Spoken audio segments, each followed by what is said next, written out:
Ladies and gentlemen, it's Missing the Point. It's your go-to sports podcast. You want both me and Ray in your ears for your listening pleasure. And that's what you got. It's me. It's Hollywood Rayshawn Buchanan. It's the power ranking show moving, morphing, manipulating itself into the playoff show. And fine playoffs, I think we're having so far, Ray. I think I have some issues. Especially right around the Saturday games. I was displeased with the product on Saturday, but we'll get to that a little bit later. Maybe you were too, maybe not. First and foremost, longtime listeners to this show will remember that I am a fan of the much maligned Chicago Bears football organization, and we fired our coach mid-season. If you missed that, we probably did a show about it. Just rewind. Today, the Chicago Bears did something I thought was impossible. They made the obviously correct choice in a personnel hire, in a coaching hire over there at Hallis Hall. Similar to what I was saying, I mean, I find it so funny that we do a show. I mean, maybe this is just us looking for parallels, but I don't know. I feel like there's a lot of them. I find it so funny that we do a show about the NFL. I happen to be a fan of the Chicago Bears. You happen to be a fan of the New England Patriots. The amount of overlap in our situations, and yet we really haven't gotten in each other's way as of yet. It sort of feels like both organizations went and got their man. I was on pretty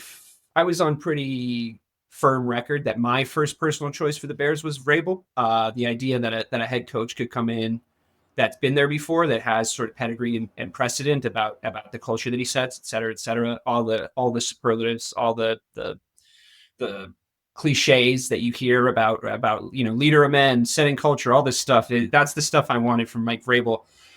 For a while, I switched over. I was like, maybe I'm convinced, but Ben Johnson's the guy. It's exciting. He's an offensive coach. He's gonna lay down the very fun Detroit Lions offense that we've all been watching, I think, over the past couple of years. But yeah, the Bears did the obvious thing, Ray. They went and got their man. They hired Ben Johnson. I also haven't heard your thoughts on this show. I heard your show with Mike about the Vrabel hiring. So if you'd like to mix in the cocktail when you tell me your first thoughts about the Ben Johnson hire, please, by all means. But I do find it funny that we have such parallels in our teams. We're not looking for quarterbacks in the draft. Where we both have guys going into year 2, which is exciting. We both have a significant amount of cap space. We both have picked top 10. We both just hired a new coach that we're happy about. I think both of us. And I mean the parallels are crazy considering how long we've been doing this show. The roads are really like just lining up symmetrically. So what are your thoughts on the whole thing? So, I guess I'll speak to the Vrabel thing first. If that's the thing that happened first. Sure, I'm excited to hear your thoughts. I think it's a great hire for you guys. Well, a lot of us here were clamoring for Ben Johnson because it was supposed to be something fresh, something new, something away from the old Patriot regime. I think people felt that Vrabel was going to be still somewhat tied to how they used to do it, and we talked about it. Right, we did speak about how it is something that would be comfortable for Robert Kraft to hire Vrabel. That being said, he's not a part of the Belichick coaching tree. He did play for him, so it is a little different. There is a sort of chromosomal link, though. Yeah, he's not really part of the coaching tree, but he was like in the guard. Yeah, for sure. So it's just like that matters, obviously. So I think that's what turned some people off, and then obviously, his hiring made him attached to McDaniels and, the NFL and, well, not really the NFL per se, but the people that follow the NFL were upset with how the Patriots went about this hire. Said this was the first time that something was circumvented when it came to hiring, but that's a whole other topic another day. But yeah, what's the deal with the offensive coordinator? Is it looking like it's going to be? I think that they like Vrabel has been saying in his press conferences that they have a long list. I think people were looking at Liam Cohen from Tampa. Obviously, people were looking at giving Ben Johnson like the highest amount of money to be an OC. But he obviously was at a point in his career where he was looking to be the guy. And I'm glad that he went and cashed in when the time was right, because he did. So congrats to him. But yeah, a lot of lines at him. We should address that too. I've been Yeah. reading a lot of Lions hate for that choice. Liam Cohen in Tampa. I know. Well, Patrick Graham has got an interview today as we speak with the Jaguars. So is Liam Cohen and also Robert Saleh. Jacksonville is all giving them second interviews for their head coaching role. So one of those will be or two of those will be the odd man out, obviously. So maybe they get one of those to be in the coordinator role. But yeah, I don't know what's taking so long for that. I do think it's McDaniels. I think that they're just trying to get smoke and mirrors to make it seem like they went through an arduous process in order to Yeah. get their coordinator. And I honestly, I don't care. Once again, we've joked about on the show, calling him Jesu Josh, so much so that we have merch on our show, mtpshow.com, where you can get the shirt that says Jesu Josh on there. So we'll be right back in business if he comes there, if he comes back. So that's that. But yeah, either way, I like the hire. I think that he's going to be an adult in the room, and that's a term that gets used a lot, but I think that that's something where he's going to be very helpful. So I like that. I just want them to be more decisive of who they hire and how they draft. And I said that will come with time. But to your point, or to your new coach in Chicago, I mean, listen, he was definitely the most sought after guy across the board. Like, that's not an opinion, that's a fact. His mind for offensive football is top tier. So those that are a Chicago fan, those that are just a solely a Caleb Williams fan, should be over the moon, excited, should be. And the games that I was thinking that was going to happen this season, when I said he was going to have a Cam Newton type start, I'm doubling down on that right now. And I'm telling you, the leap from year one to year two, I'm not saying he's winning MVP. I'm not putting it out there, but they're damn sure going to the playoffs. Like, I'm booking that early right now. Put it on, 1,500 to 1, whatever odds you want to put on. I'm booking the Chicago goes to the playoffs. It's an interesting topic of conversation for me that you're bringing up, because like I really have mostly today, and I haven't had a ton of time to really sit with the Ben Johnson hire, to be honest. It only really, as to time of recording, it only really got official like 4 hours ago when Schefter dropped it. So I've had 4 hours to think about it, and I think the thing I've thought about the most is what you're talking about. What are now my expectations going into next season? And I think the first thought that pulled up in my head was how many of these off seasons I've spent with you guys on this show. Yeah. Getting too excited about the Bears, like thinking Justin Fields is going to be the guy, thinking like the wide receiver room was like the best, bordering on the best one in the league on paper, thinking Caleb Williams was like, generational talent. I mean, I still sort of think this, but, thinking he was going to have like, a much more electrifying start to the season than he did, much as you did. I have to temper my expectations now. Like, I give the whole thing a 6.5 because it's just like, it's still the Bears, like it's just, I don't want to fall from that height again, because then I'm 3 or 4 games in and I'm just devastated because my expectations were so far from being met, Yeah, but like you said though, right? You said they did the obvious right thing, right? That is the thing that makes me this seems to be the first time in a while that they didn't reach for a hire. It was a reach for Eberflus. It was a reach for for Nagy. Like, so they're just like, yo, we're getting a guy that we have seen his offense come to fruition. And yes, we played against him 3 times a year. We dubbed the wonderful nickname of the Monsters of the Midway. And yes, do we still want that identity? Yes, we want the days of Lance Briggs. We want the days of Alex Brown. We want the days of Brian Urlacher. We want the days of Mike Brown and R.W. McCollers and Peter Tillman. We want those days, right? And that's the beauty of this show, right? We know enough about each other's teams that we can just rip off names from the past and be like, so is he really a fan of the Patriots or the Bears? No, I'm just a football fan in general. But to shift the focus and now, like, okay, Swift should be excited. Obviously Keenan Allen now should be excited. DJ Moore should be excited. Cole Kmet should be excited. That whole offense in general should be excited. Roman Duze obviously should be excited. So they're hiring a guy that's going to say, hey, yes, we're going to still try to focus on defense and be where we've been in the past, but we're going to be explosive on offense. And if you're coming into Soldiers Field, you better look to put up 30, because if not, you're going home with an L. And I think that's crazy, though. To think a Bears team could ever have that sort of DNA is the other crazy part of it, right? Like, not only like to the start of your point into the overall thing, like not only is it a situation where we haven't ever seen the Bears make a move like this, right? Go and get, I mean, if we're being honest with ourselves, and people can do revisionist history if you're mad, if you're a Raiders fan right now and you're mad, and you want to do revisionist history on this, that's totally fine. But if we're really being honest, the top two candidates this year for coaching in the offseason were Ben Johnson and Mike Vrabel. That's just how it was. That's just how everybody perceived it. Clearly how teams perceived it because they're the first two guys hired, right? So, it's like, right, am I forgetting about someone as another? No. I mean, that's it, because like I said, the Raiders are still looking for somebody. I think they thought they were going to get Johnson. I really did. Yeah, the Jaguars still looking for somebody, and then depending on what happens this weekend, and we'll get into that. They could be opening, and at Lincoln Financial as well. So also, and also Dallas and Dallas, right? Yeah. So yep. So I mean, I think it's good. It's what I would have wanted them to do, is to go out and get the best available guy. It's just, if you add up all the factors, he just is the best available guy. Now, what do you make of the other side of it? I mean, there was a lot of, just to touch on this briefly, there was a lot of vitriol spit towards Ben Johnson, and the kind of narrative theme that emerged, I noticed in the annals of the Lions fan base.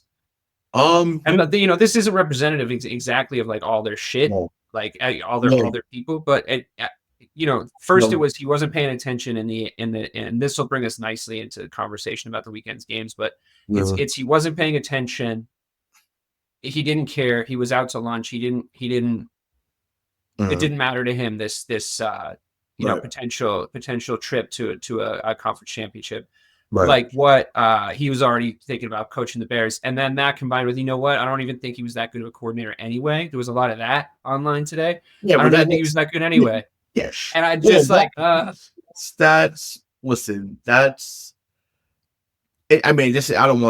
not the same thing, so I don't want to make it seem like I'm making a comparison, but this is the first thing that came to mind.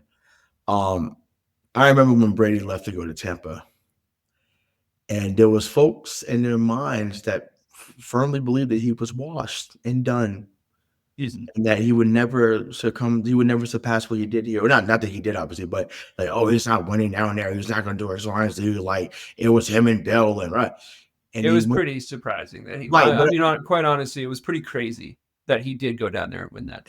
It was what I'm saying, but it was just like, he was the most driven athlete we've seen in our era. Yeah. And we thought that he was just going to fall off the face. Like that's insane to me. Like, a bunch of y'all listen to Max Kellerman and you got duped, hoodwinked, bamboozled, led astray, whatever word you want to use.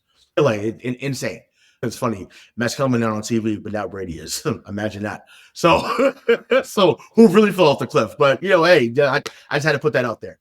I think Max Kellerman flew too close to the sun. I think if he stayed in the world of boxing, I think he would have a long and respected career. He'd be awesome. But here's the thing, back on what you were saying. I think that it's coping 101. It's coping 101. You guys are hurt. So hi TT. That's my homie in Detroit.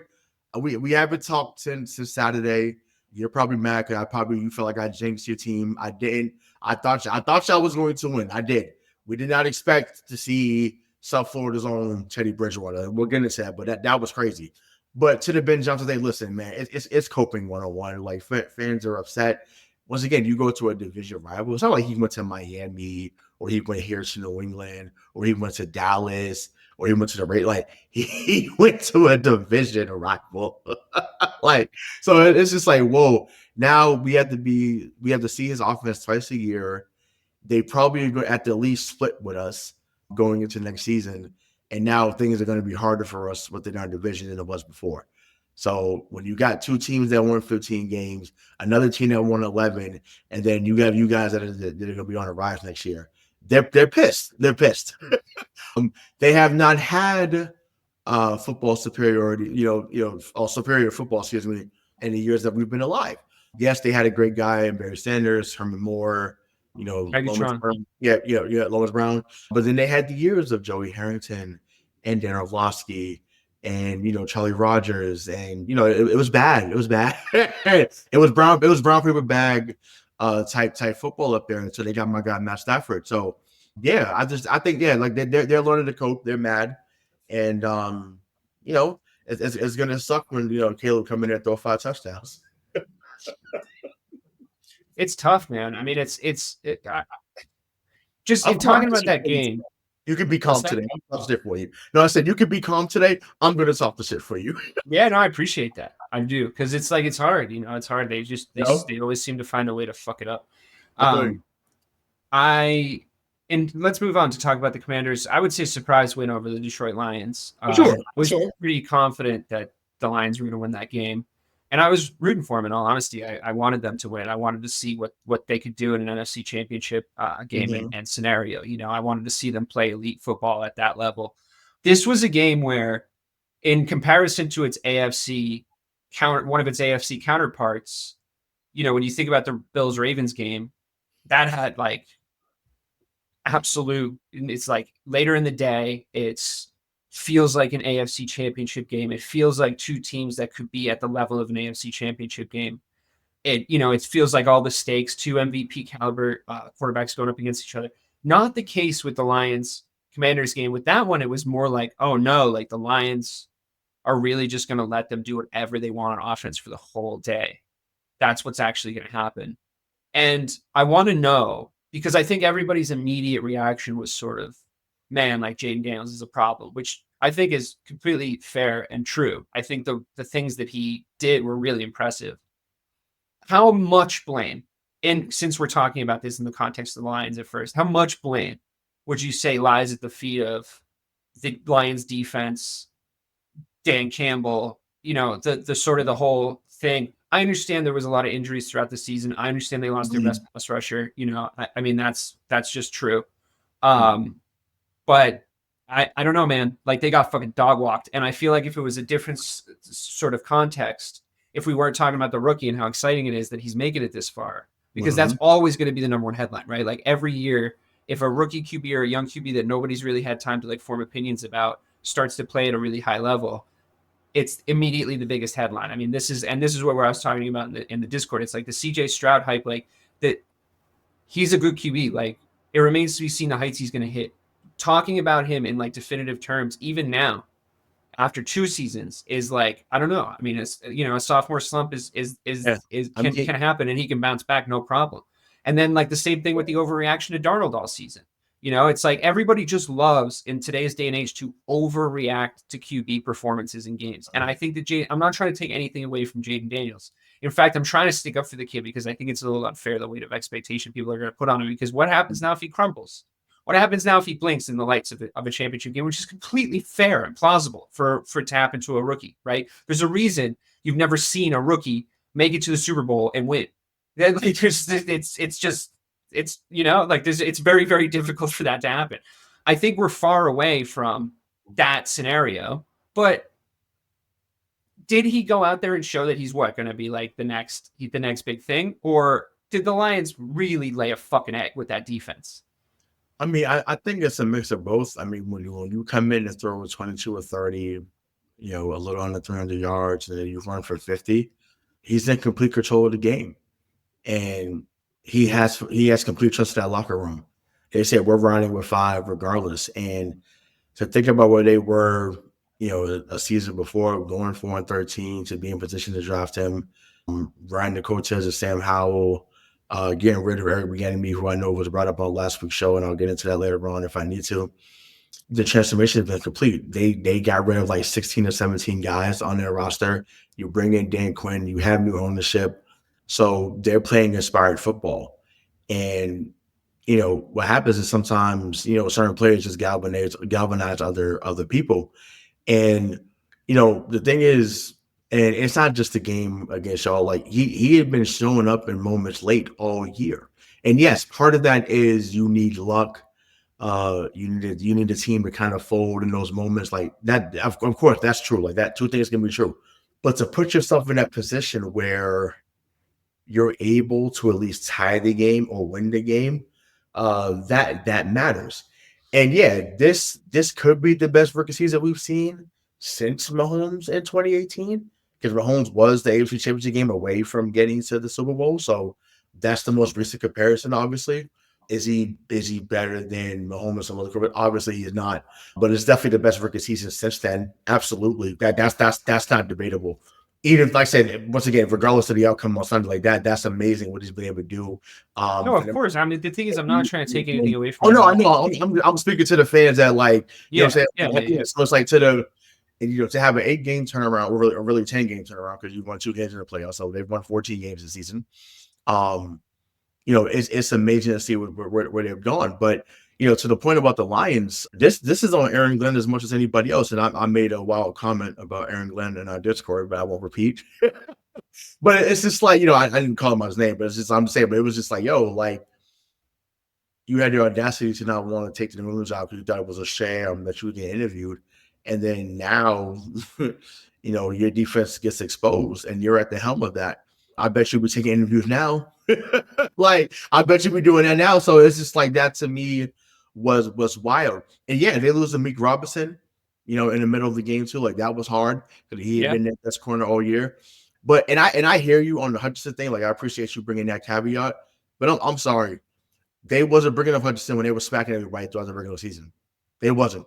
It was like one pride, what up, though? Like they were singing it all year. So you can't have it both ways. You play who's in front of you.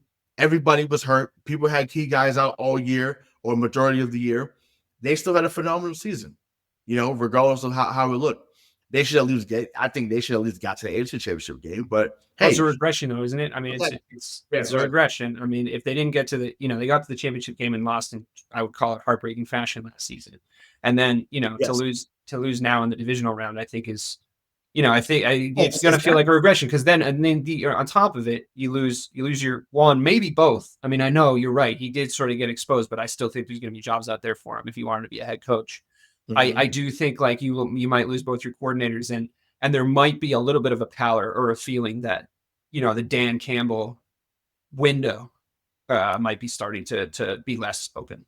Yeah, I mean that's possible. I mean, I think that he say if this is next year and they go, let's say 12-5 or 13-4, and they lose in a wild card, right? Which would be another regression, right? Because you lost in the first round. He would absolutely be the number one head coach on the market. Like teams would line up, but it'd be a Vrabel situation. It'd be a shock firing. But I wonder, I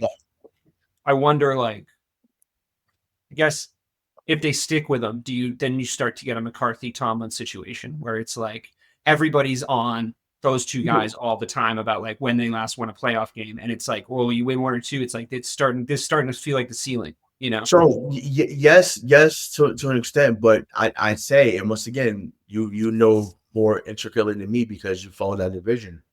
But I think about guys like Bobby Ross. I think about guys like Jim Schwartz. I'm trying to think who else has been over there. Jim Caldwell, who got fired prematurely. I can't think of any other coaches they've had, but in the time frame. But they've had a gauntlet of coaches run through there. He's by far their best coach in recent memory. Your guy who is both your coordinators. What's his name? Oh yeah, sorry, man. Yeah, sorry, yeah, exactly. Yeah, I mean, it couldn't get any worse than that. Yeah, we can't get worse than that, right? Exactly. So it's important to build continuity, which is why I think we see Tomlin there forever. We saw Mark McCarthy there for a long amount of time, even in Green Bay as well. You want to build that program that when people come into there, they know what's happening every day and every week when they come into the building. So there is something to be said about that and something to be desired in that regard. But at the same time, it's a results-based business. And in the words of Big Daddy King, you got to get the job done. I'll work, baby. Like if you ain't getting work done, it's time to go. Because we're going to talk about another coach about that in a minute, how I feel about that too. So sometimes things get stale and you have to move on. But it's an intricate thing to kind of find out how. Well, it's a fine-tooth comb. Like it's hard to figure out how to, see who needs to be there for a long term, who needs to be let go. How do you know if you need a voice, stuff like that. So it's hard, but that's why they get paid the millions of dollars to do it. Yeah.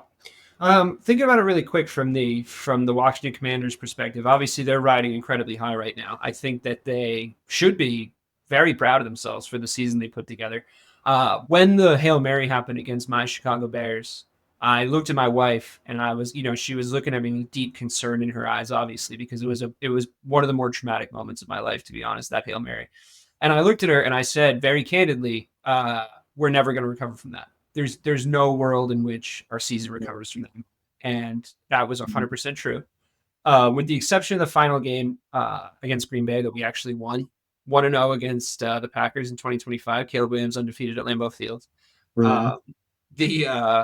The only NFC North team to have won a game in 2025. So that's been pretty nice because they all crashed. So yeah.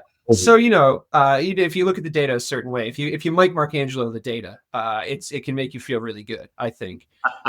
Can't wait to talk about that in a little bit. I think we should be fair to Mike, to be honest, because I do think it sort of landed in the middle. It was like a coin landed on its edge, but. I think he's ecstatic how this weekend went, but we'll get into that. He's ecstatic. yeah. That's exciting. Love that guy. Shout out Mike. The Washington Commanders, I think, like they're ahead of schedule at this point, right? Absolutely. The way I want to frame the question to you, I guess, is if the Washington Commanders somehow beat the Eagles and then beat either the Bills or the Chiefs. So let's say if they beat the Eagles and then somehow beat the Chiefs, where does that rank in all time, like Super Bowl wins? Like, I mean, the amount of things that go into the story, if that happens, you have to start to think about it. Rookie QB, a team that was dog shit for a million years, terrible owner, new owner takes over, right? Bring in a guy who needs a redemption arc in the Super Bowl because he was on the other side of like the worst one, right? I would say probably the worst one. As far as like, being a head coach goes, like the head coach and the QB got their reputational heads chopped off that day.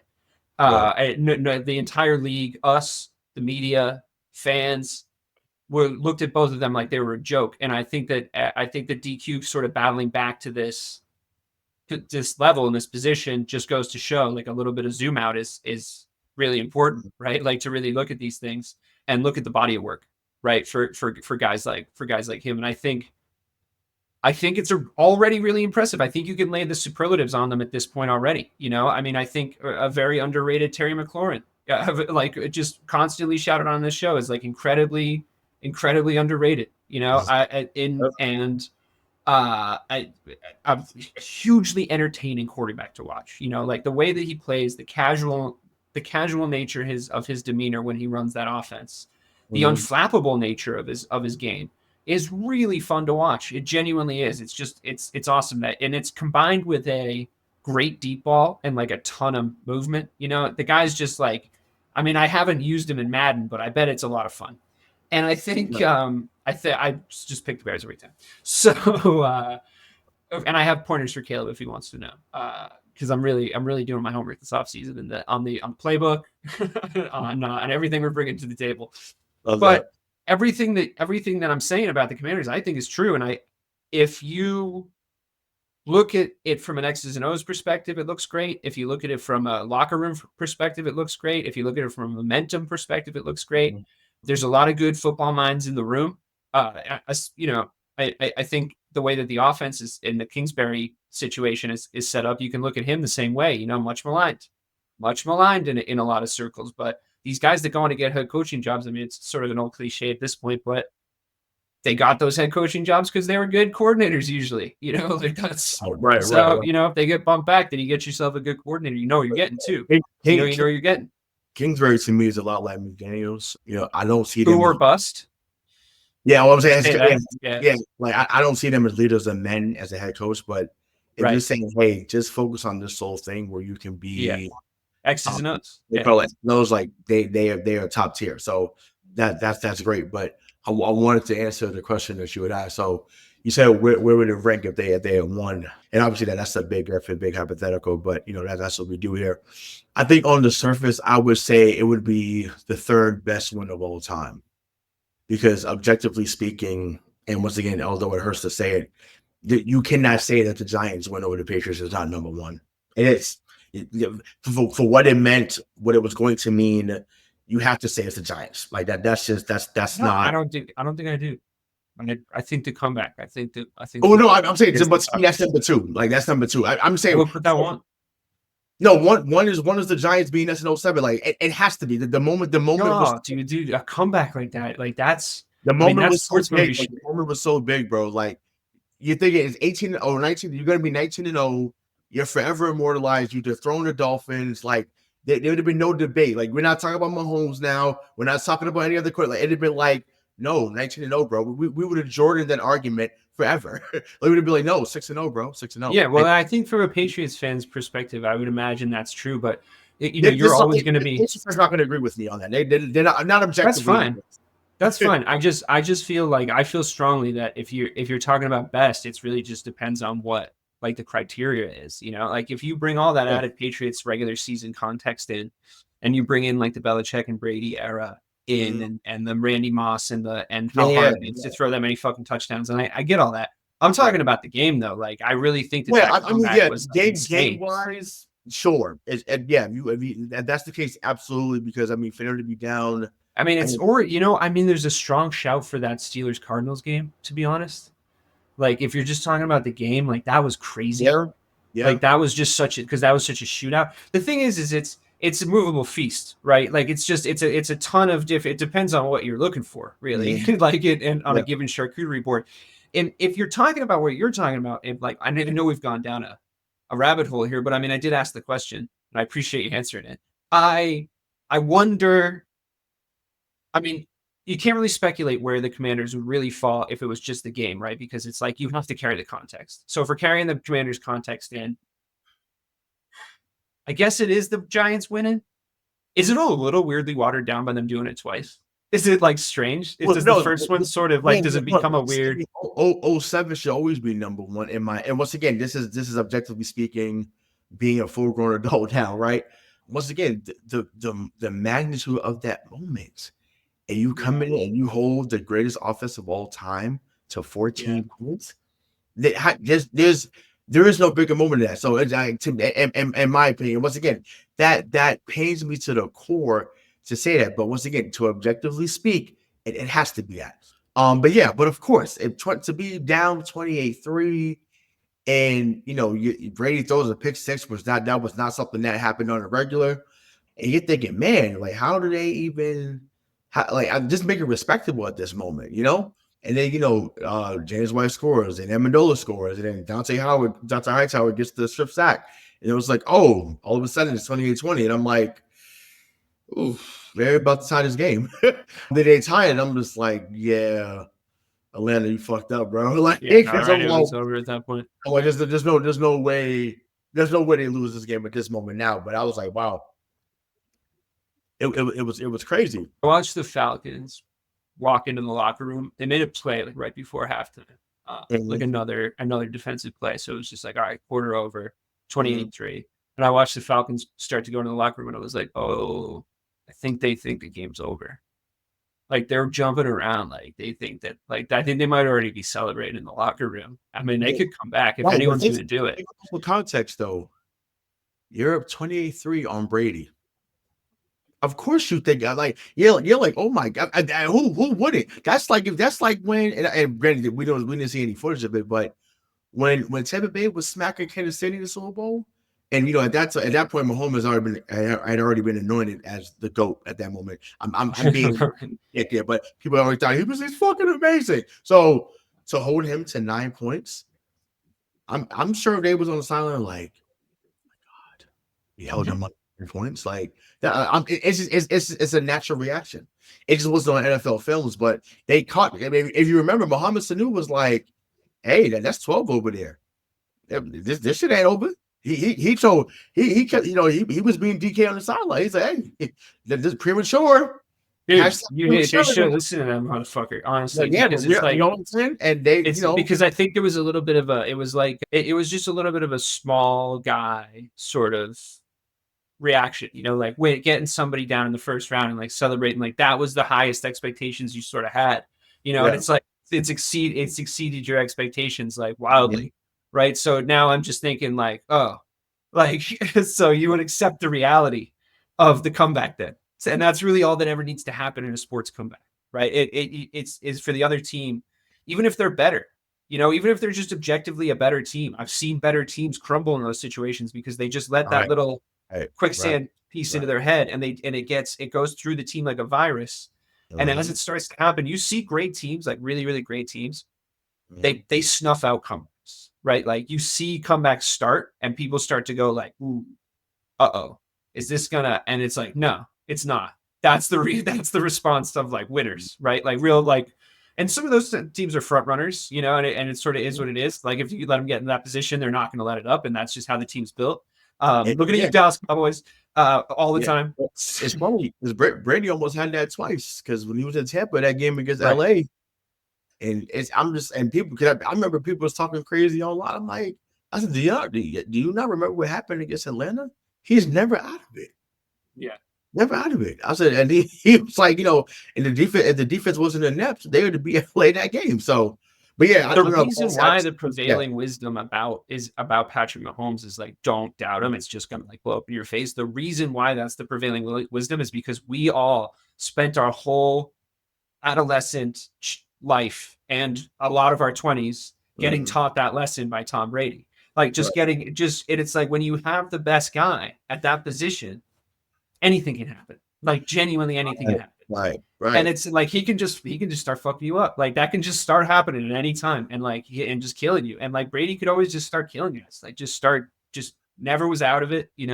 Well, Um I think I think you're probably right just about the magnitude of the moment. I'm casting my soul back to that night, and like to me it was sort of funny at the time because I was just like a snot-nosed teenager, and I didn't really realize the kind of heartbreak that would go into something like that. I've since like had been to a lot more wars with my teams and emotional roller coasters and heartbreak and this and that. And I've become a lot more of a I don't know, impassioned, compassioned individual when it comes to like what happens. And I understand greatness because of that team. To be honest, like I yeah, saw, like that was the thing I got to see firsthand, and I'm always going to be sort of grateful to them for that. yeah, Um, so yeah, I mean, I guess it's hard to argue with, but I tried. Uh, the the next game, we sort of went to reverse order here. I'm mad about this one, right? Honestly, this was the most annoying game of the weekend, and I'm talking, of course, about the Texans and the Chiefs to kick off the divisional weekend Saturday. I really thought that the Texans showed up for most of the game. It was a 1 point game going into the fourth quarter, and for the first few minutes of the fourth quarter, it was a 1 point game, a low scoring game. But the Texans had essentially done everything that they were supposed to do to get themselves into a position to win against this Chiefs team. yeah. Um, I'm not saying I just want to just do this disclaimer because we're going to talk about the referee. We have to. And I'm not saying that the Chiefs don't win if the referees don't help them. I'm saying, of course, the Chiefs are capable of winning without seeking out the refs' help. So they shouldn't do that in order to not, I mean, I would say stain our beautiful game, but that it's Mhm. dirty already. I I felt the tone shift. I felt the vitriol towards Patrick Mahomes really sort of solidify and crystallize when he did that like soccer dive off, Mhm. on the sidelines, and the way that the game had been officiated already up until that point. You're like Neymaring, really? Like that's what you're doing? Mhm. I don't think football. I don't think there's a place for that in this game. To be honest with you, I don't mean to sound like thanks for coming, Unc, but like I really don't think that there's any place for that in the game of football, and it's like it's going to ruin it. I promise you, it's pervasive in a sport that I really deeply love, and it's awful. It sucks. It needs to be stamped out of the game now. And once it becomes a forest fire because Mhm. you reward it, uh, why wouldn't you do it? If you're trying to get every edge as a player and you're getting told you're getting positive reinforcement, like why wouldn't you do it? I get it. But we can't reward it. And that's why I point the blame at the officials. And people can get Right. mad at Mahomes if they want. And like there's ways that I find him annoying. But look, man, he's trying to win a game of football, a close game of football. And if you tell him, which they told him twice before that moment, if you do this, if you're perceived to be in any danger, or if it even looks a little dirty, we're going to throw the flag. Why wouldn't he do that? Why wouldn't he? Because he's going to get a free 15 yards probably. He didn't, thankfully, because it was a little too theatrical. But then the real issue I have with it is we spent the rest of the weekend watching quarterbacks get fucking jacked up. We spent the fucking rest of the weekend watching dirty hits land on fucking QBs. Most importantly, I would say, and I'm sorry we did shit it on the Lions fans a little earlier, and their team. I'm a little happy about Ben Johnson. It was really more Ray than me, honestly. But I have to say, would that game have been different if Goff doesn't get absolutely fucking jacked up by the crown of somebody's helmet off the ball, have to come out for a series? Does that affect the rest of his game? Because he does look like ass for the rest of the game after that because he got his fucking bell rung. And I personally think that should have been a penalty earned towards disqualification, regardless of if it's a quarterback or not. I thought that was a fucking cheap hit, dude. I really do. I mean, I know he like enabled himself in the play and he was like trying to get involved, but like you fucking jacked him up, dude. Like that's not cool. And then like, I mean, you can point to a million examples. Like everybody was getting shoved like a second too late for the rest of the weekend because they knew the refs had to keep the flags in their pocket because of what happened against Kansas City. They knew. And I'm fucking so tired of it, dude. Like you can't set a precedent like that at the start of the weekend. And it's always right when there's 4 teams left and the stakes are higher than ever, or there's, I mean, it's like, it's always like one round in on a Saturday or a Sunday. And you're just like, guy, like really like it's, and just obvious PIs not getting called. Like they just kept their flags in their pocket then for the rest of the weekend in situations where you're like, dude, they're cheating. Like now they're cheating. Like, do you have to stop them? Like it just, am I overworked about this? Is this a reality I just have to accept? Do you lay more blame on Patrick Mahomes than the rest? What are your thoughts? So as someone who people were just saying to me, your team benefits from the referee more than anybody else. Okay. And many times that was true. Okay. I can adamantly say it. Okay, cool. When you're the golden goose of the NFL, you get more calls than everybody else. Good, bad, or indifferent. It doesn't make it okay. It doesn't make it right. It doesn't make it less insufferable. That's just what it is. So that's what we're seeing now with Mahomes. So I'll get back to that in a minute. What I will say to those that are pissed about the loss, mainly Texas fans that I know, you all should be used to this. Even when y'all was Oilers fans, when y'all lost to Pittsburgh back in the day, in the late 70s. It's funny because they got robbed then too, but it happened. You think about obviously when they had to face New England a few times. And I want to be clear before I get back to the referee point. You cannot score 14 points against Patrick Mahomes and think you're going to win. Period. I don't care what's going on. I don't care what's going on. No, I mean, I'm not. The thing is, that's why I disclaimered it. I'm not saying the refs won that game for them. I'm not saying the refs. No, this is my personal shot to my Houston homies. I think the Texans were losing either way if CJ Stroud throws 0 touchdowns. If you tell me that CJ Stroud throws 0 touchdowns before the game, I'm like, Texans lose. So right, but this goes back to what it was in the 2010s, like when they would come up and like, oh, Houston was this upstart team, and Bill O'Brien took over, and they had some other guys there, and Andre Johnson and D Hopkins, and it's like it didn't matter. Like you're not better than the team. You're a team, and we thought at the beginning of the year that you could be that team. And yes, when you lose Diggs, you lost Collins for part of the year. I think Mixon, so just going back to what we talked about with Detroit, like, hey, everybody was dealing with injuries, dog. Like it wasn't just y'all. And it's like, okay, yeah, that part sucked, but you weren't beating them guys. You wasn't. And once again, it just sucks that the refs do play a part of it because that becomes the conversation as opposed to y'all wasn't really good enough to beat them anyways. It might have been closer, but you weren't going to ultimately beat them. And that's really the point of it all. Like I said, once again, great season again. Hey, you made the division around again. Even though there was moments when I thought they took a step back, but you still made the same round as you did last year. So yeah, now the goal next year should be trying to get to the championship game if healthy. But Diggs is a free agent, so I don't know if they look to re-sign him. But yeah, there's a lot more questions to answer down there than what happened with the pinstripes. But yeah, I'm with you. They should not have that much influence in the game. The game should be decided between the 22 men that's on the field, that's playing for both sides. But for whatever reason, and this is on Roger Goodell and everyone else as part of the committee, they pick and choose who they want to anoint. And right now, because of what they think ratings wise, they think it's going to be Chiefs and Eagles. Yeah. I mean, it's just frustrating, I think, to look at it from a just like I'm not a Texans fan. I'm not mad on their behalf. It's Right. frustrating to look at it from a neutral perspective when you're watching a game going into the fourth quarter that's close, 13-12, maybe they can do it. Am I cheering against the Chiefs? I mean, as much as anybody in the NFL community is, like as much as anyone is cheering against them three-peating because it's going to be annoying. It's not the end of the world for me. It's like I got my own problems at home in the Midway.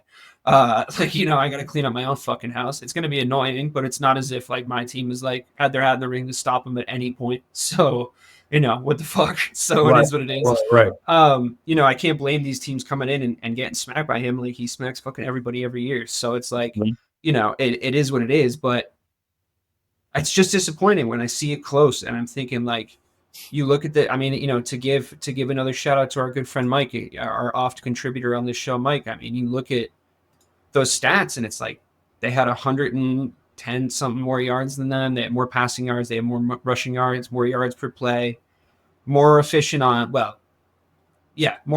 third down, 4 more first downs, more plays. Big glaring reverse, and they allowed 8 sacks, and the Chiefs allowed 3. I think that definitely played a factor when watching it. Also, 82 penalty yards for the Texans. So it's like, yeah, there's things where it's like, well, you broke down in really key areas, and you gave up a lot of yardage in situations where you Right. probably shouldn't have. But I want that to be the reason. I want that to be 100% completely the reason where we could just look to it and go like, well, the sacks and then this. Yeah, maybe Patrick Mahomes' sack numbers were low, but are they low because they're afraid to touch him? Like it is impacting the game. It is impacting the game when you're watching. So like the game plan has to be. If I honestly, I mean, this is gonna sound maybe a little too harsh, but I really think I would tell one of my guys at one point to be like, "You're getting the flag anyway. You're getting the flag anyway. If you touch him when he goes out of bounds. So if he does a little like twinkle toes thing on the sideline, just fuck him up." Like really like let him know. Because if the refs aren't going to stop it and if the league isn't going to stamp it out, I guess we have to take matters into our own hands. So if he does a fucking twinkle toes thing on the sideline, make sure if you're going to the locker room that he has to go to. I mean, at some point, like at some point, I wonder, is that going to happen? I'm not saying I'm Hold on, you got the right guy in his division. I just think like I feel like one of these players is going to come to that conclusion one of these times. I really think that somebody's going to come to that conclusion. Some hardest hitting his safety in the league. Some just coming out of nowhere. It's like, oh, I don't know. I feel like I couldn't slow down. I was already committed to the tackle, and you just get absolutely just destroyed like it's a kick return. That's what Bernard Prowler was. That's why Brady was out for the year. Yeah, I mean the thing is like, would anyone even be that mad? It's like when that CEO got shot. Would anyone even be that mad? It's like, because he was trying to do a thing and like trying to slow down and maybe like draw a flag. And then he got reminded that this is not a gentleman's sport, I guess, would be the situation. Is I would imagine most people's reaction to it. But let's preview them a little bit. What do you say? The Kansas City Chiefs are going to move on and face the Buffalo Bills. Well, I guess we got to do Lamar versus Josh first before we get to the previews. This is what Mike's been waiting for. He's going to wait for this great week. You're right. I'm jumping the gun. Let's talk about that game. I think we should just reverse engineer it. Let's just talk about who's at fault for the loss, because I think that that's really just getting into the meat of it, right? You and I were essentially on the side of you can't really blame Lamar for that one. Mike's take, obviously, famously, is that like he's just not a playoff guy. He's not going to get it done in the playoffs. Last week being an exception because the Steelers just suck. So, honestly, I really did see a scenario playing out where he choked again. I don't think that's what happened here. I think that he made mistakes in the game, but I think that if you take out his mistakes, they might actually still lose because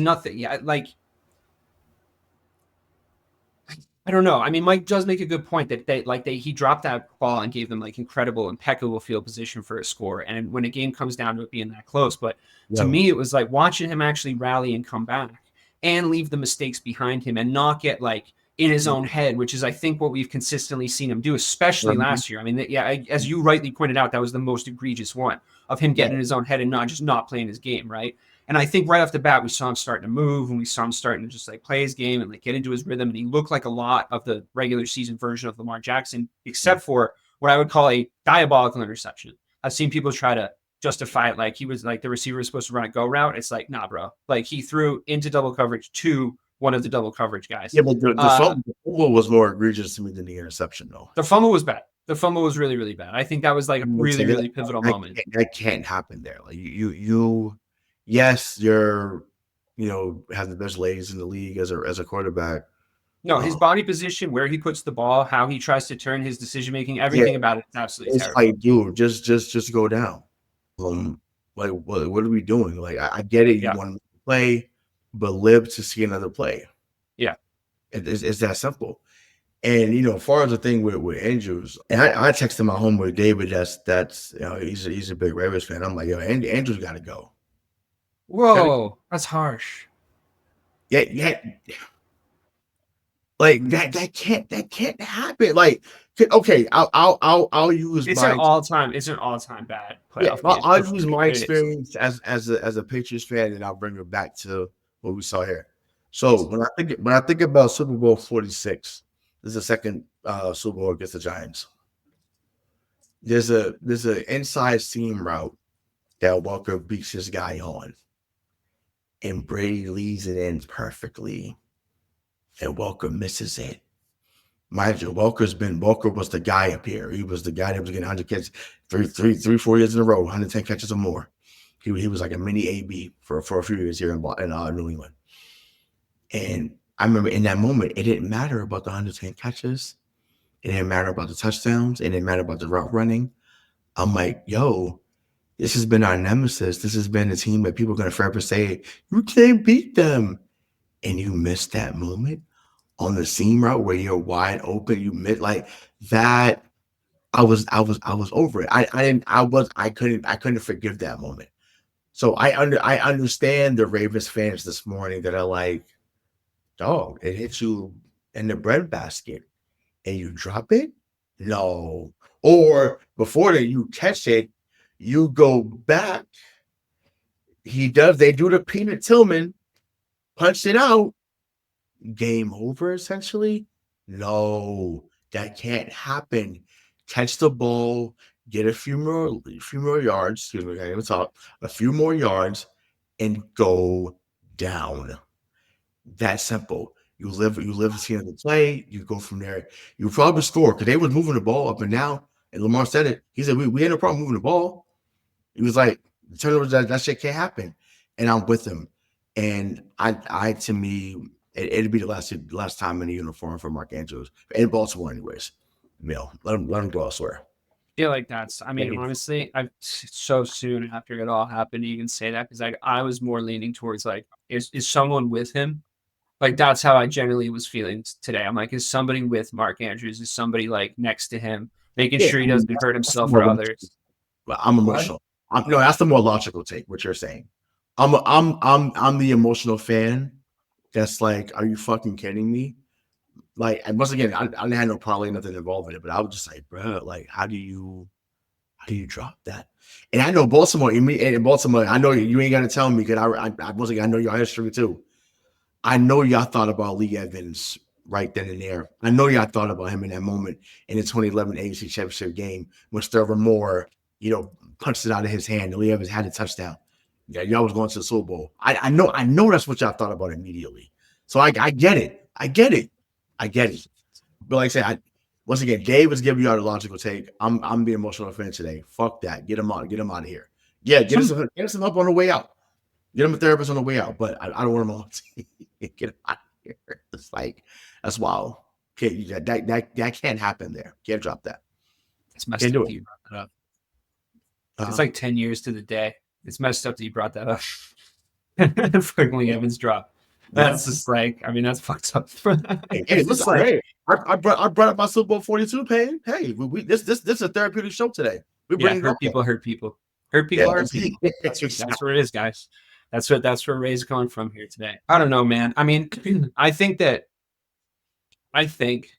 Lamar Jackson played well in a playoff game. I don't think he did enough to win.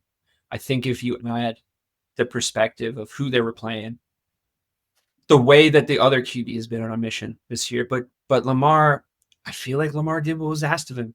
I really do. Like, I feel like this is just not what the conversation would be if somebody else doesn't drop the last ball. And I understand that you can rewind and you can say, yeah, but if this doesn't happen, then they're not in this position in the first place, and da-da-da-da-da. But Lamar, he drove down, he was rolling down the field when Andrews fumbled that ball.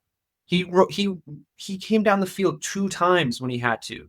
And one time Andrews fumbles, and another time he doesn't catch the 2-point conversion.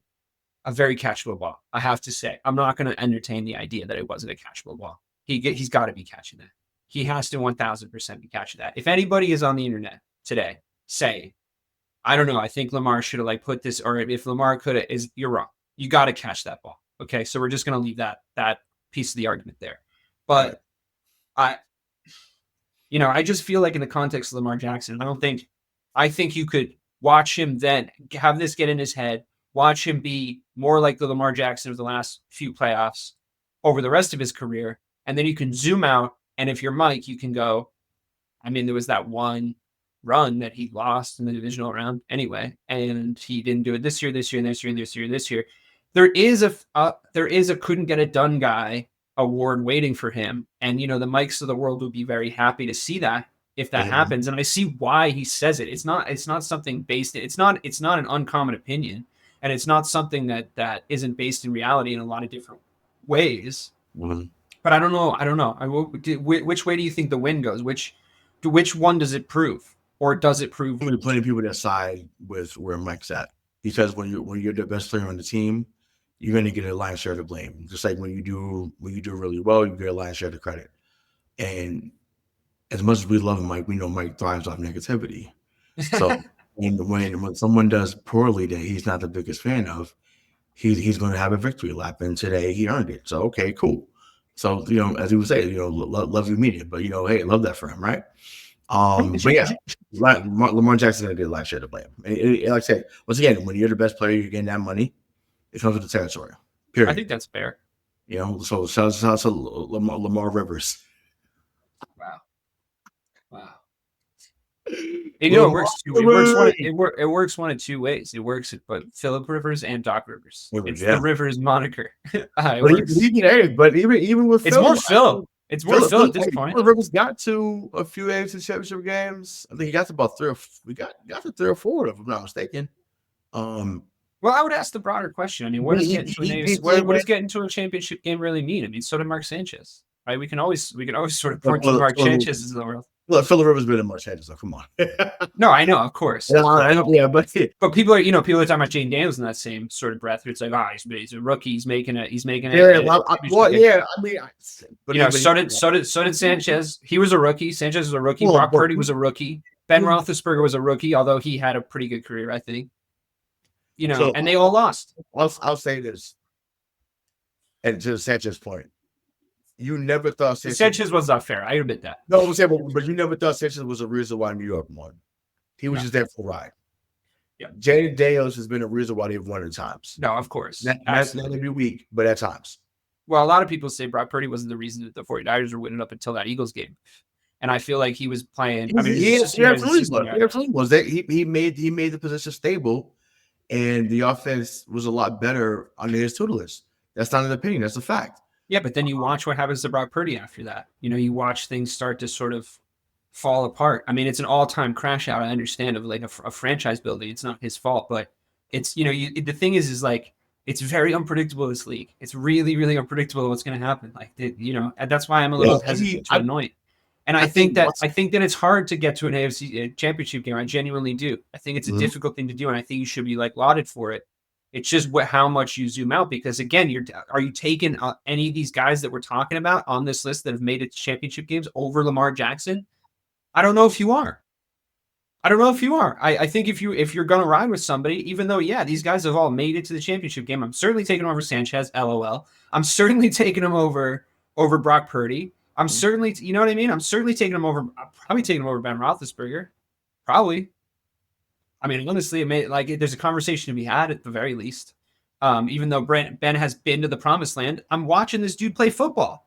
I'm watching Lamar Jackson play football, and I'm just like, this dude's fucking good at football. So it's like, Right, right. it's just a crazy thing because all these contexts do exist, and you have to see it in those ways. But But God, it just to me it also, feels unfair to Lamar yeah. sometimes. But also another added context, even though he didn't do as great as last year either, but he was hurt now. Missing Zay Flowers for this game was huge. Yeah. Huge. But like you said yourself on this show, everybody's got injuries, dude. No, right. No, I'm saying like if we're talking about him getting over the hurdle, and the offense was still moving. Yeah. No, right. But I'm saying, but there's some guys when you get to that level, they need everything to align perfectly for that to happen. Some guys can lose stuff in the moment. Once again, losing a Walker, lost a Gronkowski, still won a Super Bowl. Like it happens, right? Everyone is not built that way, and everyone can't do that. So for him to lose someone of Zay Flowers' caliber the week going into the game, it's huge. It's huge. And it cost them to an extent because you're not throwing enough Aguilar. That's not happening. Even Rashad Bateman got hurt in the game. You know what I'm saying? So I think the Bills respected Isaiah Likely a lot, which is why Likely wasn't really involved, because to me Likely is the game changer on that offense, which is why that's another reason why, if I'm giving the real reason, that's another reason why I move on from Andrews too. Isaiah Likely is really good. He ain't no scrub. He's number 2, but he could easily be a number 1 guy, and he was when Andrews was hurt. He was. So yeah, that's just how I see it. But honestly, if you look at it from a Ravens offseason perspective, it's not a terrible idea. They've got like $17 million to play with right now. They have to re-sign Ronnie Stanley, or else like the whole operation falls to the this is the reason why you don't see left tackles on the market, right? They're gonna figure that out, and like that's gonna get sorted. But I wonder, they're losing Nelson Aguilar. I don't know what that contract is. Was that inflated? It was 2 years. 2 years, 26 or 20. No, maybe that's what he did. He signed here with. I don't know how much he signed for. But to your point, from like a larger cap space perspective, I wonder if you could use the Mark Andrews space more effectively elsewhere. I wonder if you could help yourself in the safety department, so you don't have to like make mid-season changes and getting cut up in the deep ball. Get someone like Javon Holland next to Kyle Hamilton. Absolutely, that'd be great. Yeah, that'd be awesome. I think that there's a little bit of an issue, though. I mean, Lamar, I think his big cap hit comes now, right? This is when he really starts to. I think the same is true of Josh Allen. I think their big cap hits are going to start. So you're going to start to see the sort of more luxury players around a guy in like the early days of his contract sort of start to disappear, right? Like I think us, yeah.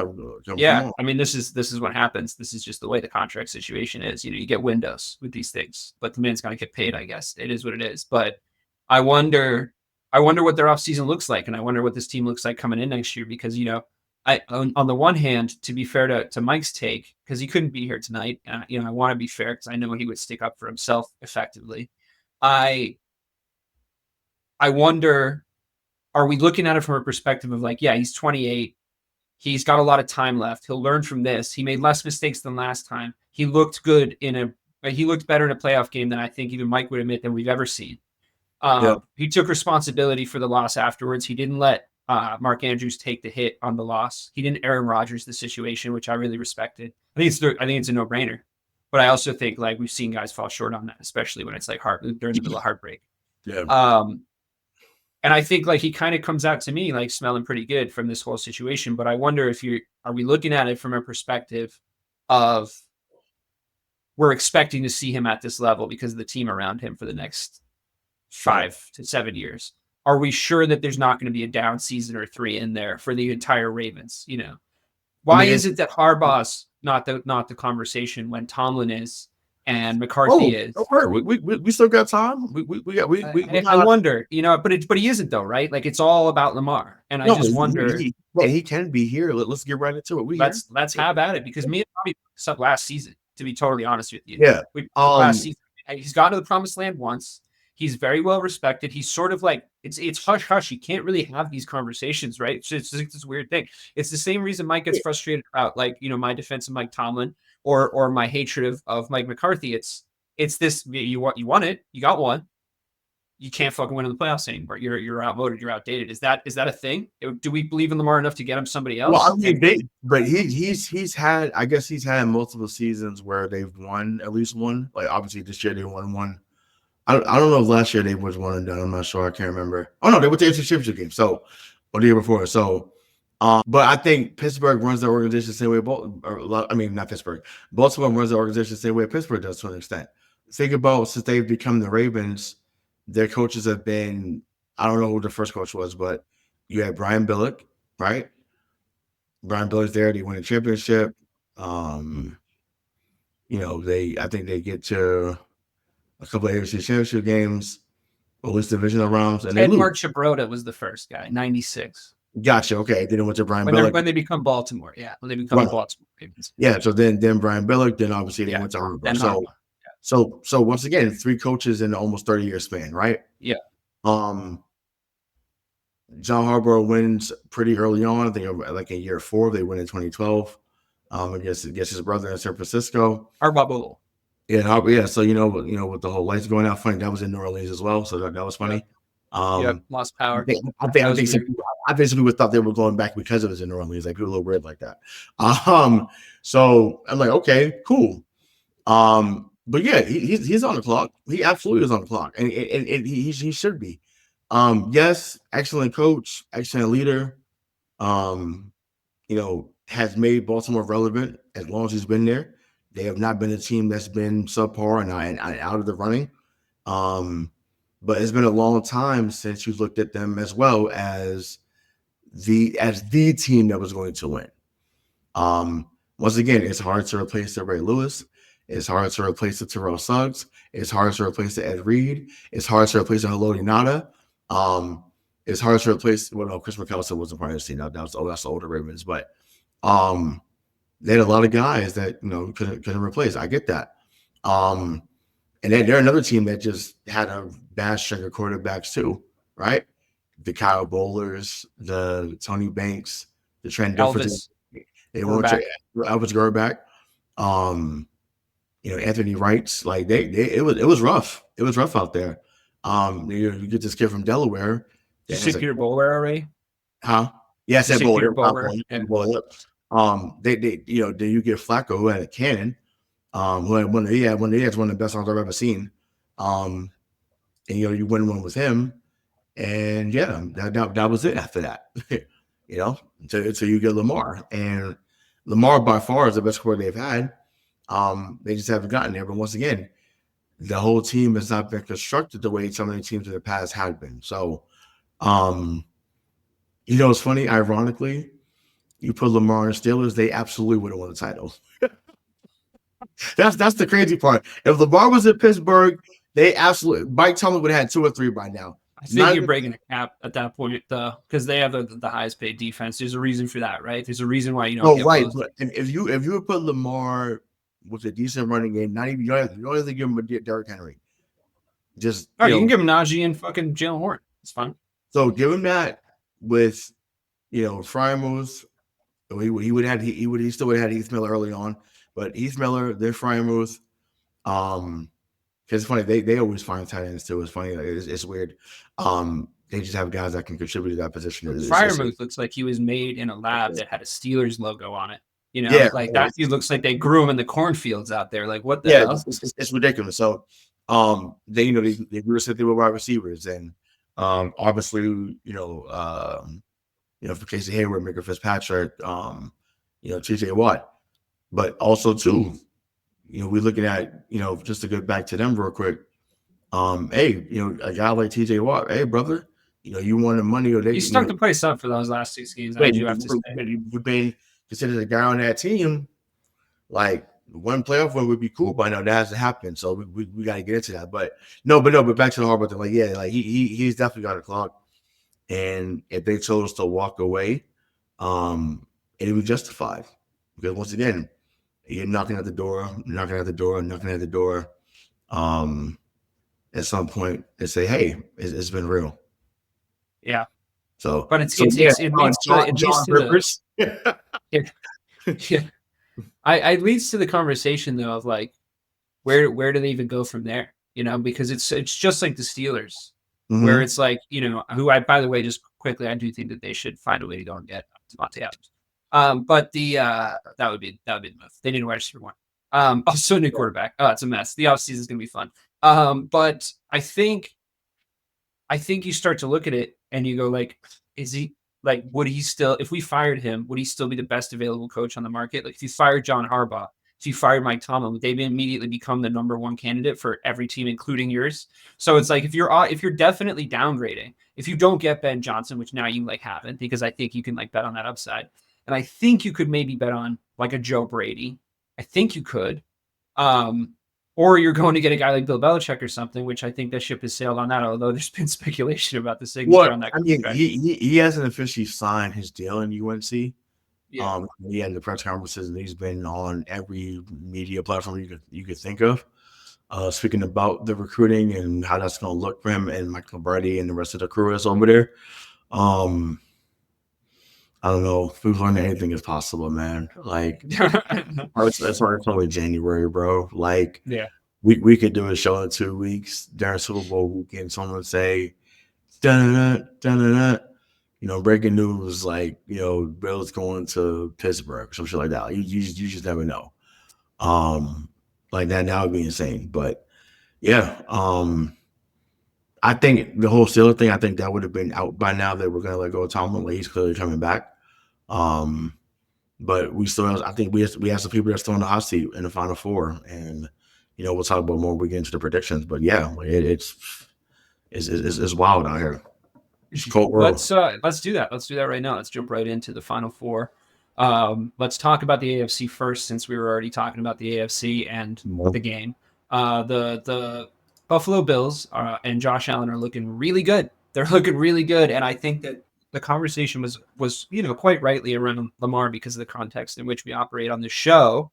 But I think Josh Allen deserves a lot of credit, and he won the MVP bowl.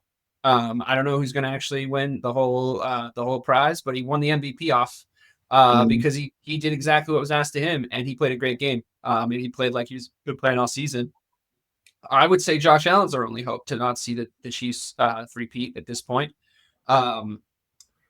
We'll obviously come on to talk about the NFC Championship game, but it's Pat Mahomes versus Josh Allen. I think we know about precedent. I think there was a reason why we were kind of cheering for Lamar, even though there's precedent there too. Mahomes beats everybody, but you and I think at least we're leaning Lamar was the more likely candidate to be able to dethrone him in the AFC and move on to the Super Bowl. But it's going to be Josh Allen. I think I've never seen him play like this. I've never seen him play at this level before. I think there's a chance. I genuinely think there's a chance, and I don't think the Chiefs have been playing at a really high level. That said, am I going to put money on the Bills? No, I'm not. I'm not that sure. Where are you at? No, I just once again I'm getting the eerie feeling I used to get when teams came to New England and talk shows will hype them up all week. Like, yeah, like their defense is this, and they're playing out of their mind, and they have walking into the frozen tundra. And like they come with all these different lines. Sounds like Chris Berman and Mike. They just come with all these great lines. And when it came onto the field, you were saying it was over before it started. Perfect example, because to me, I look at Josh Allen being a Peyton Manning to Mahomes being Brady. And it's funny, it'd be 20 years ago I think, well, not to the date, but close to it. This is, Josh Allen, like Peyton Manning had a great season. He won MVP. Oh, he wasn't going to win MVP that year. 49 touchdowns, had a couple of 6-touchdown games. It feels like, man, Peyton Manning, what a guy. He's going to come in there, even though they play in the dome, but he's going to come in there and they're going to find a way to beat New England. They didn't score 6 points. It was 20-3, and it was a championship game. 20-3. And I said that it's so realistic for this weekend. It's such a realistic outcome. And I say that to say, do not be surprised if you get a similar outcome. I mean, once again, as good as I think Josh Allen is, obviously as great as Peyton Manning was, obviously, there was a time frame where you couldn't trust Peyton Manning to get it done. For the first 8 years of his career, it was quiet. It was quiet. And who knows? Maybe this is his Marlon Jackson moment for Patriots fans. If we know, you know what that means. Unfortunately, it's a hurtful moment for us.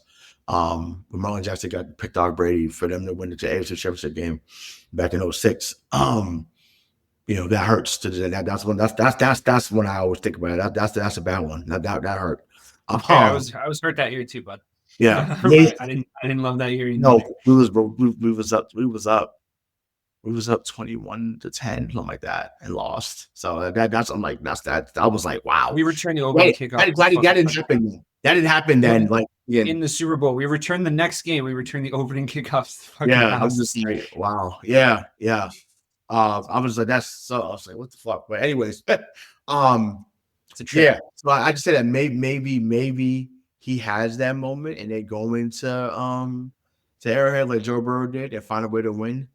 I trust Joe Burrow more in those moments. Obviously, he's not there, but if it was Joe Burrow leading them into Arrowhead, I would have gave Buffalo a chance, but I think Mahomes is in Allen's head too. I really do. And Spags is not going to sit back and let Josh Allen go, play parking lot, throw it all over the parking lot. They're going to come at Josh. So Josh is going to have to use his legs a lot this game. And that's going to be dangerous because you're going to run into Chris Jones. You're going to run into some other guys. And it might be real quiet real soon. So either the game is going to be 31-28 or the Chiefs are going to win 20-3. So don't be surprised. Either way, don't be surprised. Yeah. Either way, the Chiefs are winning. Yeah. Well, the NFL does not actually by rule. Yeah, let me be definitive. We're winning, but yeah. I mean, by rule, they're not allowed to lose. I think it's in the rule book now. Right, exactly. It seems that way. So we've seen it all year. Moving on over to the NFC. I'm cheering for the Commanders, I guess. I mean, the Eagles are annoying as shit. It's not the best case scenario for how I would like to see the NFC sort of shake out. I don't think we're sending our best soldiers into the Patrick Mahomes battle, and I'm starting to get the feeling like it's the Yankees and the Red Sox ALCS over there in the AFC. And, the real championship's game's going to get played this weekend, and then we're going to do a little exhibition come Super Bowl time. And that I think upsets me a little bit. I'm not saying that definitively, but it is starting to sort of creep up my spine a little bit because I've seen this scenario play out in the past when one side of the conference battles is just, I don't know. To me, it's just clearly, more stacked. Well, let me ask this before we get into the predictions. Because I'm saying what if Washington won? We already talked about that earlier, but yeah. It just dawned on me as you brought it up. What if Washington is the 2003 Carolina Panthers, right? Where no one expected them to be there. I think we've hit every Patriots Super Bowl at this point. But their path though. They beat the Rams, right? The high flying Rams. Yeah. And then they beat the Eagles. They beat the Eagles in the NFC Championship game to get to the Super Bowl. And that Super Bowl was real. It was quiet that first half. And all of a sudden, guys like He Hate Me, aka Ross Smart, Steve Smith Sr., Musa Muhammad, an older Ricky Cole, Stephen Davis. I mean, it came down to a field goal, it's right. But maybe they're that team. Now, granted, obviously Carolina ended up losing. But maybe if they did get there, maybe they wouldn't be just to lay down. Because we said exhibition, like that wasn't an exhibition against Carolina. The boys came to play. Yeah. So I think at that moment they'd be flying high, even if they lost. And then I can see the shirts now, Commander in Chief. The shirts will sell itself. Yeah. No. You know what I did? You know what I fucking did? I totally forgot to talk about the Rams Eagles game. I think I was too hurt by it. Bonus content. Rams Eagles. Brief summary. I really just thought that it came down to the fact the Rams didn't play well in the snow. But what I do think, I was pissed because I thought when Puka Nacua got the he did have some bad drops. When he got that bomb, I was like, oh, they're gonna win. They're gonna win the game. Like it's just they're gonna throw a touchdown once again. Because I believe in Matt Stafford. Like I believed in him since he was. I thought he played a good game. I mean, he looked every day of his age when he was trying to move in the pocket. He looked like those old bones were creaking. But he's a gamer, like I know he was getting banged up in there and I know he was doing his best. I think the last throw of the game isn't really representative of his overall like Yeah, but you participation and trying to win the fucking thing. not there. It's like, what are we doing? Like that was a problem. That all sucked. Yeah, I really Yeah, hated that whole that part sucked. sequence. Yeah, they gave a valiant effort. And I thought they were going to go in there and beat Philly. I did. I didn't. I thought they were going to be. But like doesn't that speak to the game we're previewing right now? Like, I wonder, are Philly the team that we keep thinking are going to lose and they don't? Well, or are they the team where it's like, oh, they look vulnerable? Like we've seen them look vulnerable to like losing a game they shouldn't lose. it's possible, but like to the point you were making, like at some point are we going to see Jayden Daniels become a rookie, right? Yeah, It happened. yeah. So it's like maybe this is the game, right? But it's just like I know Matt Stafford would have came in there and would have been ready, for everything. And once again, I thought it was going to be Rams Lions. Let me be clear. I thought it was going to be Rams Lions and NFC. I thought it was going to be poetic justice that they would have to go through Matt Stafford to get to the Super Bowl. Like that. That's what I was looking for. I thought that's the script that was going to be read. They went against the script completely. Teddy Bridgewater made a cameo, and got paid handsomely for his efforts. But yeah, I think this is going to be the better game of the two. I think, in my opinion, this is the third time they're meeting. I think the Eagles have won both times, so it's hard to beat a team a third time in a row. So that's what Washington should be telling themselves, like, hey, they may have got us twice, but the third time won't be the charm. I mean, the divisional game factor is really a big one. You don't want to see a divisional opponent in a championship game. You really don't. But I wonder, are you just going to feel like, say this weekend, it's the Chiefs win, and then the Commanders win? Are you going to be like, holy shit? Are we going to talk about the thing we talked about earlier in the show? Like, wow, this is a crazy story. It's going to be top 5 all time with all this stuff. Or are we going to be like, yeah, but the fucking Chiefs are going to just win? Like the Chiefs have the best possible scenario for themselves. I think we'll talk about both because that's just how. What's going to be the general vibe out there, though? The general thing will be, I mean, obviously the media, because you have 2 weeks to prepare, are going to have wild stories. They'll probably bring up Doug Williams because Doug Williams was another African American quarterback that went to Super Bowl with Washington and won with Washington, I think in 88 or 91, one of the two. Either one, he was one of the 3 quarterbacks that won. Everyone's going to stop saying he's Robert Griffin and start saying he's him. There was no bigger RG3 guy than the man that's on the screen with you. He lapped RG3 after the Hail Mary. I was like, it's a wrap. Like he's better than what RG3 was going to be in that moment. Cool. And that was a freak play. That was like an accident. It was. That was just the Bears were being idiots. So it's happening down here. We need to pay attention. And they hit a little drought. People were like, oh, we crowned them too early in general. And they caught fire again. And now, once again, they're 60 minutes away from a Super Bowl. That's crazy. It is. No, it is. It genuinely is. You can't take anything away from it. Well, yeah, that's insane. So, and once again, say what you want about Dan Quinn. We talked about a little bit about him earlier, and I shared it in our Slack. That's OG listeners there, not in the Slack. Shared it in the Discord, like, man, the redemption arc for Dan Quinn has been amazing. From 2016 to now.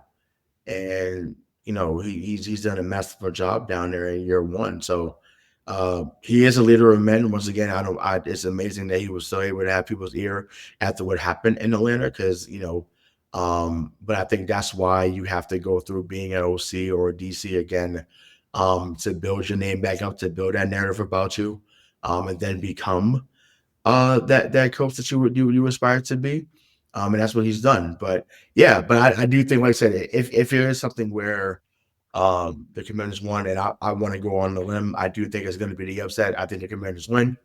I think they find a way to get it done late, and I think it's going to be the same way they won all year, where they'll both go back and forth. The game will be like maybe 21-all, something like that, and Jayden Daniels has the ball in hand with 2 minutes left. Throws a nice little slant to Terry McLaurin, Scary Terry, touchdown Washington, Super Bowl. So you're saying, what, 28-21 is your prediction? Or Washington, yep. I'll tell you something. If the Eagles start slow, which they've been wanting to do this year, if the Eagles can't get it off the ground in specific situations. It's over. I don't think it's entirely impossible. On the other hand, I think the reverse is entirely possible. I think we finally, there's a chance we see just a rookie. I think it'll be unfair to kill him if you're thinking about killing him because he has a bad game this weekend. I think that would be dumb. Yeah, Mike. I think what we see is a rookie show up. I think the big thing that's going to happen, and I just think on an X's and O's point, I really was impressed, and I know this isn't new news, but I really was impressed with the Eagles in the trenches this past weekend. I really thought that their offensive line is incredibly impressive. I mean, I'll say this. I love how they've given Saquon the keys to the car, so to speak. Yeah. I think he's going to eat this weekend, dude. And yeah, as he should. He better, especially if Jalen Hurts is throwing for 130. And same thing. Let me make this clear too, because people put this narrative out there that one's better than the other. Because I'm like, listen, Josh Allen and Jalen Hurts had the same type of numbers this weekend, and they both won. So one performance should be put over the other. I made the point that Jayden Daniels is the fourth best QB left in the playoffs, and I think that you have to say that that's true. Like, I think that you could start to make the case between him and Hurts, but it's not really fair, is it? Because the amount of things that Hurts has done in the playoffs already is closer than people think. I'll say that. But he is the fourth best, right? He's just based on body work. It's not his fault. Just by default, right? You want to say he's at 5. Like, that's not a knock on him. And if he does hear that, he should take it personal. Sure, you can become not. Yeah, as a competitor, you should absolutely say, "Well, you guys ain't better than me," or the guy that across from me, number one, ain't better than me. I'll say this: he has a chance to become the second best quarterback in the Super Bowl this weekend. So you become that. It didn't matter that you were the fourth best guy in the conference championship round, right? Exactly. So that to me would be awesome. But it's been awesome to see that transformation with him throughout the season. So it's been fun to watch for sure. It makes me nervous that he's the guy to come out of that draft. I'm hoping that the rare truth happens that there's 2, and you're hoping that there's 2 that came out of that draft, and we're both collectively hoping there's 3. Hoping there's 3. Yeah, no, let's hope there's 3. Right. Let's hope it's 3. Let's put our hands together and pray for the future of all of our organizations and our quarterbacks. I'll give you, because I think the Commanders can score, but I think that in playoff situations, I think that and against elite offenses and the way that Saquon's playing, and there's, as much as we might say there's a little bit of magic about what the Commanders are doing, I think that the Eagles have their own sort of bag of pixie dust with what Saquon's looked like this year, with the context of how he came into the league, with how sick to their stomachs Giants fans must be on a weekly basis, because it's just history making. If he goes and he gets them to a Super Bowl, and it would be him, make no mistake about it. I don't discredit Jalen Hurts, and I agree with you that I completely take your point that he is having good games, but the special player on that offense is absolutely Saquon Barkley. And, I'll die on that hill. I'm just watching it play out, man. That's just what I'm watching. And I'm not taking anything away from Hurts or that offensive line or anything. He's fucking special, man. And I think what I wouldn't be surprised to see happen as far as my prediction goes is that it's a real shootout. It's a really high scoring game. The defense's wheels come off almost immediately. The Eagles maybe just can't deal with the mobility and the point guardedness and the really already great decision-making of Jayden Daniels. He plays great. He puts up, I'm going to give him 38, and I'm going to say the Eagles win 47-38, because I think that Saquon eats. I know it's a divisional game. I know that that's very unlikely. I know that it's much more likely to be a 14-10. I know it's an elite playoff game, but I think the wheels might just come off and it might get crazy. As far as the other game goes, I really think we're going to be in the 20s with both teams. I think it's going to be close. I'm giving you a 27-24 Buffalo Bills. Okay. All right. Being hopeful. What do you got for that other game? No, remember I was joking. I was like, it's either going to be 20-3 Chiefs or 30. Yeah, which one? Or 31-28 Chiefs. So just for the sake of argument, I'll say it's going to be 31-28 Chiefs. Great. And then I got Commanders 28-21. Great. I love that we're on record. I'm excited to watch this weekend's games and chat with you on our fun podcast Discord channel. Please do follow us on wherever you get your social media, including TikTok, which is back. And we are on there. And there's a lot of you that have followed us on TikTok. Thanks, Craig. We went Yeah. viral. Follow us, baby. Thank you for the follows on TikTok. Glad you're back. Whoever our overlords are, I'm happy to bow down in submission. Just pump those numbers in. Thank you guys so much for listening. Can't wait for another great weekend of football. Thank you for listening and missing the point.